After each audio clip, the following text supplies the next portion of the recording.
Hoy día, refiriéndonos a los creyentes, es posible que un creyente en Cristo pueda alcanzar la perfección, es decir, ser capaz de llevar una vida absolutamente separada del pecado y poder exhibir una conducta intachable en todo momento de su existencia. Veamos qué nos dice las Escrituras por medio de este estudio bíblico. Cuando hablamos si podemos ser perfectos como cristianos y miembros de las asambleas locales o iglesias, esta idea que circula por algunos creyentes y enseñado por algunas iglesias en el sentido de que estos, debido al hecho de haber depositado su fe en Cristo y formar parte de la familia de Dios, y con base a que han sido lavados con la sangre de Cristo, ya no son sujetos de pecado y por lo tanto no pueden pecar, es decir, en todo orden de cosas son perfectos. Veamos qué nos dice el apóstol Pablo por medio del Evangelio, en Filipenses capítulo 3, versículos 12 al 14, precisamente refiriéndose a esta condición de haber alcanzado una perfección en cuanto a palabra, a conducta y obra. No que lo haya alcanzado ya, ni que ya sea perfecto, sino que prosigo por ver si logro hacer aquello para lo cual fui también asido con Cristo Jesús. Es decir, el Señor Jesucristo lo trajo por medio de la salvación para que Él sea santo como Él es santo. Hermanos, yo mismo no pretendo, sigue diciendo el apóstol, haberlo ya alcanzado, pero una cosa hago, olvidando ciertamente lo que queda atrás, es decir, antes de la conversión, y extendiéndome hacia el futuro, a lo que está adelante, prosigo a la meta, al premio del supremo llamamiento de Dios en Cristo Jesús. De la lectura de este pasaje de Filipenses se desprende que la perfección en cuanto a nuestra manera de vivir es una meta a lograr. Por lo tanto, no existe ningún hombre nacido de mujer que sea perfecto, y con ello los cristianos. Es por ello entonces que nuestra meta será, como cristianos, evitar el mal y hacer el bien, es decir, siendo seres imperfectos, buscar la perfección practicando y haciendo el bien, lo que equivale a decir, andar en santidad y buscar la santidad en cuanto a nuestro comportamiento del diario vivir. Y eso es posible por medio del conocimiento diario y paulatino del Evangelio, poniéndolo en práctica en nuestro comportamiento y aplicándolo a nuestra vida. De lo anterior, se desprende de que cualquier creyente debe tener cuidado en no caer apartándose de su enseñanza y transitando por su propio camino, pues la palabra nos guía hacia la santificación y esta santificación es un proceso que durará toda nuestra vida. Aquí es el Espíritu Santo quien nos da el entendimiento de la palabra o evangelio. Juan 17, que nos posibilita un transitar por la vida de acuerdo a su voluntad y no a la nuestra. De aquí resulta que es de vital importancia leer y entender la Biblia o palabra de Dios, desechando cualquier pensamiento o razonamiento humano al respecto, que la contradiga y nos aparten del camino trazado en ella para con nosotros. ¿Cuántos pensamientos salidos desde nuestro egoísmo nos llevan a abandonar nuestras responsabilidades como creyentes? Allí está el hombre que abandona su obligación de esposo y padre, buscando solo sentirse bien consigo mismo, persiguiendo una felicidad que al fin y al cabo solo deja desventuras y tristezas, como también otras personas que se aferran egoístamente a un pasado que ya no volverá y que el Señor permitió que se destruyera, ya sea haciendo desaparecer elementos del contorno o sencillamente llevándose a más de algún ser querido de nuestro lado. Por lo tanto, como ya dije, que se aferran egoístamente a un pasado que ya no volverá y que el Señor ha permitido que se destruya, y al no aceptarlo, es decir, el creyente al no aceptarlo, hacen de este hecho, circunstancias o personas verdaderos ídolos, a los cuales les rinden culto apartándose de lo establecido por el Evangelio. Rendir culto es hacer es vivir una vida actual y proyectarse hacia el futuro teniendo presente algo que ya no está y que quedó en el pasado. Y pensando que aquello que estaba en el pasado nunca podrá ser reemplazado o mejorado por cosas que existen en el futuro, cosa que evidentemente contradice con el Evangelio y se aparta de la voluntad del Señor. Existe un hecho que es innegable, que existen en la vida imperfecta de cada uno de nosotros, en el sentido de que cada día y cada instante tenemos una lucha contra una serie de circunstancias, personas u hechos que nos atraen o nos alejan según sea el caso. Aquí están presentes tentaciones, anhelos, amores, temores, etc. Y así también experimentamos caídas, victorias, amamos y malamente odiamos. El odio es ese sentimiento que uno siente por una persona por las cuales uno le desea el mayor de los males posibles. O envidiamos y, como ya hemos dicho, nos perseguirán hasta el día de nuestra muerte. Pero debemos de dar la buena batalla para poder vencer de acuerdo a lo que el Señor espera de nosotros.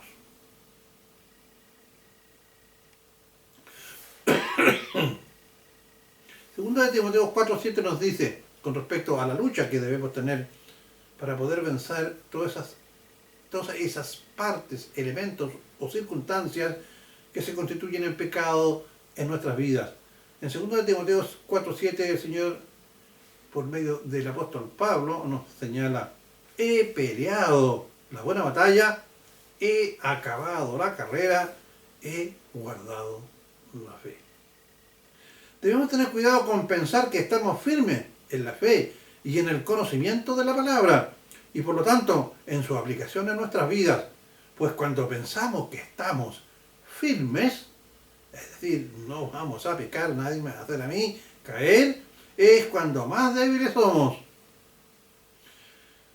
Proverbios 29 nos dice: ¿quién podrá decir yo he limpiado mi corazón, limpio estoy de mi pecado? Le hace también Santiago 3:2 y 1 de Juan 1:8.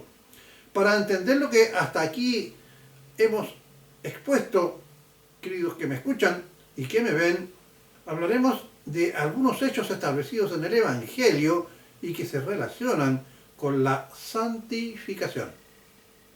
Primero, la rendición o salvación, primero la redención o salvación. Aquí están presentes algunos momentos que tienen que ver con nuestra vida de creyentes, referidos a nuestro pasado, a nuestro presente y a nuestro futuro. Ponga mucha atención a lo que vamos a exponer de aquí en adelante. A mi pasado o vida anterior a la de creyente, esta termina con la justificación por la fe en Cristo, nuestro Señor y Salvador, en el cual hemos creído y le hemos aceptado. Cuando le recibimos y comienza a operar en nosotros, desde este momento, la gracia. Este proceso es común para todos los creyentes por igual, pues todos hemos recibido en nosotros y ha operado la justificación, es decir, Cristo cumplió la ley por cada uno de nosotros. Lo que hemos creído y hemos sido bautizados en un mismo espíritu, el cual ahora mora en nosotros, por medio del cual hemos sido sellados. Es decir, para el acto de conversión, todos los hombres y las mujeres que hemos creído en Cristo Jesús, no hay ninguno mayor que otro. Todos hemos recibido por medio de la redención, la salvación y la vida eterna. Pues bien, ahora, estando y viviendo nuestro tiempo presente, eso era el pasado, ahora en el presente, opera en nosotros, por medio de nosotros, es decir, con nuestro comportamiento, la santificación. Para liberarnos del poder del pecado, que no es lo mismo que decir que por medio de la fe hizo santos a los santificados. Ahora, la santificación en nuestras vidas es un proceso dinámico que dura mientras vivamos en lo que llamamos el crecimiento espiritual por medio de la edificación por su palabra aplicado a nuestras vidas. Es decir, por medio de la santificación nos estamos liberando del poder del pecado, pues este estará, y escúchalo bien, estará siempre presente en nuestras vidas. Y estoy hablando como creyente, a los creyentes. Ahora, veamos el tercer momento. ¿Qué pasará en el futuro? Una vez muertos. Pues bien, el proceso de la redención ocurre a partir de este momento. Hasta el día de nuestra muerte, el Espíritu Santo mora en nosotros. A partir de nuestra muerte, nuestro espíritu parte a estar con el Señor hasta el día de nuestra resurrección, donde estaremos ahora en cuerpo presente por siempre con el Señor. Ahora en la glorificación seremos libres de la presencia del pecado, no tendremos este cuerpo de pecado, por lo tanto tendremos uno glorificado y perfecto para poder estar ante la presencia de Dios por toda la eternidad.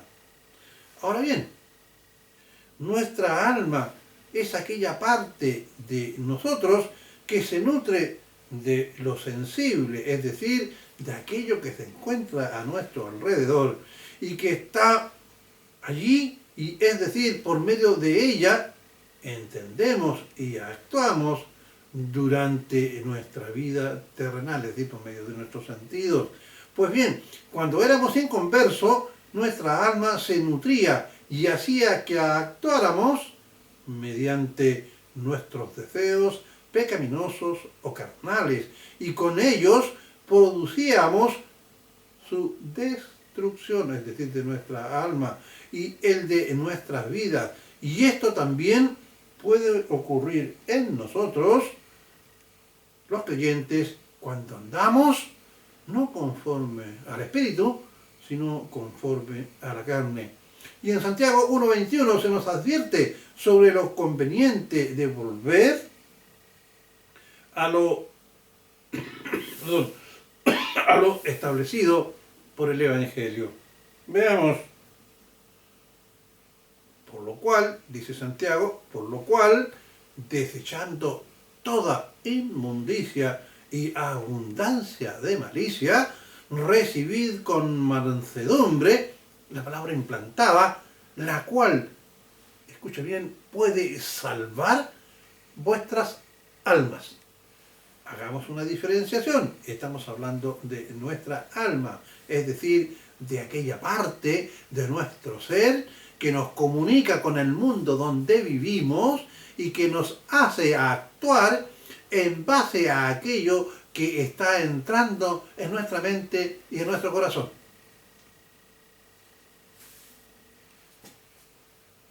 Aquí es necesario aclarar, cuando dice salvar nuestras almas, se refiere a la salvación del dominio del pecado, es decir, por medio del Evangelio, obedeciendo a la palabra, buscando la santidad, nosotros nos estamos liberando mientras vivamos en este cuerpo de pecado en esta tierra, nos estamos liberando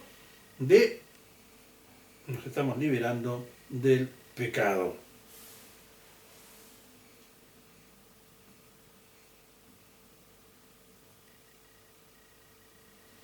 Ya se nos advierte al respecto.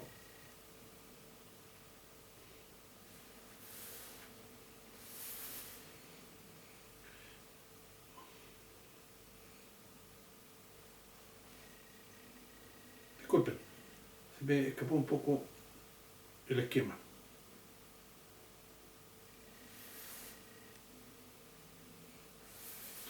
Aquí es necesario entonces, repito, aclarar cuando dice salvar nuestras almas se refiere a la salvación del dominio del pecado, pues recuerden que ya fuimos salvos para vida eterna por medio de la redención cuando creímos y nos convertimos.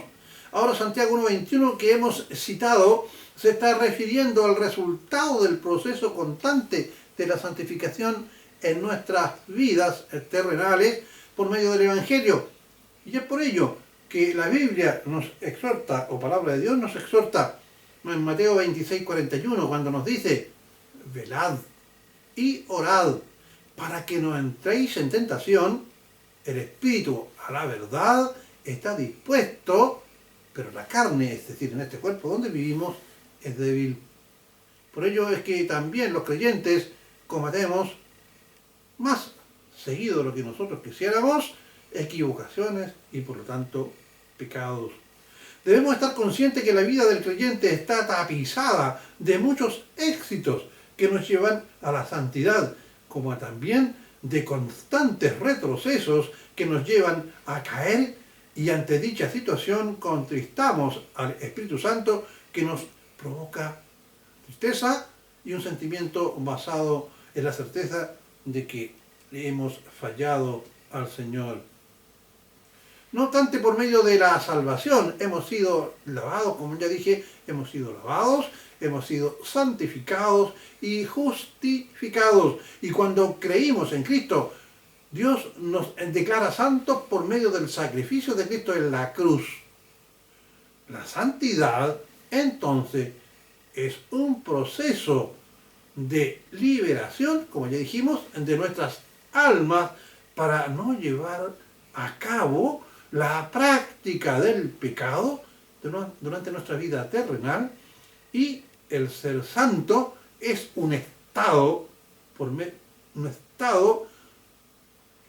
dado por Dios para nuestra vida eterna, y este estado ha sido ganado no por méritos propios, sino que mediante la gracia otorgada cuando recibimos a nuestro Señor Jesucristo como su Señor y Salvador.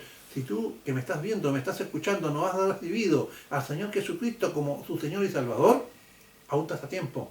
Puedes decirle, Señor, yo creo en ti, es decir, cuéntale de que y tú eres un pecador y que te arrepientes de esta condición de pecado y que le aceptas como Señor y Salvador. Entonces el Señor te va a dar el estado de ser un hombre santo, salvo, y has ganado la vida eterna, es decir, has pasado de muerte a vida. En este orden de cosas en el que el creyente es sujeto de pecado, como el incrédulo, lo que marca la diferencia es el Espíritu Santo, quien mora en él y quien nos muestra la verdad, es decir, el Evangelio, para que vivamos por medio de él y nos lleva de victoria en victoria y nos advierte sobre el pecado si lo hemos cometido, para el arrepentimiento y la solicitud del respectivo perdón por medio de la oración. No son pocos los creyentes de ambos sexos que durante su vida le afloran y se pueden ver conductas similares a los incrédulos. Por ejemplo, en hombres el maldecir, el decir palabrotas, cometer actos de ebriedad. En la mujer, la vanidad. Es muy propio de las mujeres, aún en las creyentes de nuestras mujeres, el ser muy vanidosas. Se cambian ropa todos los días, aunque es bueno que se cambien ropa, pero ropas costosas, alhajas, etcétera, etcétera. No estoy diciendo que esto en sí sea algo malo. Lo malo es que cuando una dama coloca sus esperanzas y todo su empeño en la consecución de este tipo de cosas, esto ya deja de ser un elemento natural y normal, pasando a ser una especie de idolatría. Repito entonces, la mujer en la vanidad, y aquí hay otro acto, y digo como varón, el egocentrismo. El egocentrismo es creer y pensar que todo el mundo gira en torno a ellas. Es muy propio en muchas mujeres. Y el egocentrismo, existen mujeres que piensan, por ejemplo, que todos los hombres, desde los más jóvenes a los más viejitos, que todos los hombres las pretenden, es decir, las buscan o les agrada. Por lo tanto, también ellas efectúan la coquetería sutil, por citar solo lo que podría decir pecados que son menos vistosos y que están presentes y que nadie puede discutirlos y que deben ser evitados. Para nosotros los creyentes seremos disciplinados por el Señor cuando cometemos este tipo de faltas. Seremos disciplinados por el Señor y sentiremos una honda contrición interior o un sentimiento de culpa que nos puede llevar al arrepentimiento. En cambio, el inconverso lo hace en forma natural, es decir, peca, requete, peca y vuelve a pecar. Y no solamente lo hace, sino que se goza en repetirlo y no cree que es un acto indebido. Es más, se goza también cuando otros cometen ese mismo pecado. La presencia en nosotros del Espíritu Santo, es decir, del creyente, marca la diferencia, pues nos conduce a la conciencia del pecado y por medio de la palabra, y al mismo tiempo nos pone en nuestra mente y en nuestro corazón el deseo del arrepentimiento. Cuando un hombre o mujer cristiana son seducidos por el pecado, no existe poder humano que pueda hacer que recapaciten, pues una vez que éste ha tenido cabida en su mente y llega a su corazón, solo el poder del Espíritu Santo puede quebrantarle y hacer el milagro del abandono del pecado, y muchas veces este acto es muy doloroso. El Espíritu Santo lo remece muy fuerte. Es muy doloroso para quien abandona el camino de la santificación.